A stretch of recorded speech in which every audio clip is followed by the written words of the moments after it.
The Boscombe Valley Mystery by Sir Arthur Conan Doyle. Narrated by Peter Silverleaf.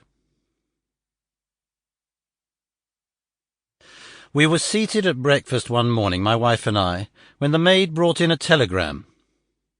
It was from Sherlock Holmes, and ran in this way. "Have you a couple of days to spare? Have just been wired from the west of England in connection with the Boscombe Valley tragedy. Shall be glad if you will come with me. Air and scenery perfect. Leave Paddington by the 11:15. "What do you say, dear?" said my wife, looking across at me. "Will you go?" "I really don't know what to say. I have a fairly long list at present." "Oh, Anne Struther would do your work for you. You have been looking a little pale lately. I think that change would do you good, and you were always so interested in Mr. Sherlock Holmes's cases."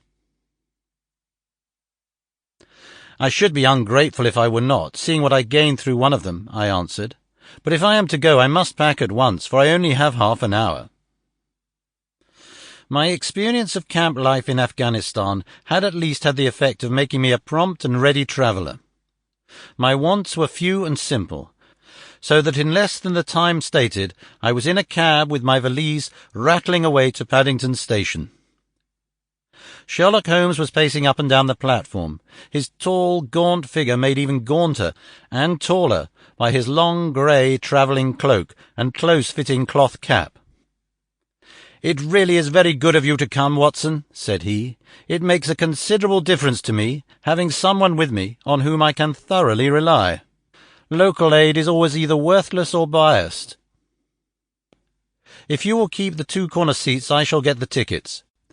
We had the carriage to ourselves, save for an immense litter of papers which Holmes had brought with him. Among these he rummaged and read, with intervals of note-taking and of meditation, until we were past Reading. Then he suddenly rolled them all into a gigantic ball and tossed them up onto the rack. "Have you heard anything of the case?" he asked. "Not a word.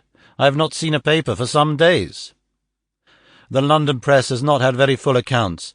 I have just been looking through all the recent papers in order to master the particulars.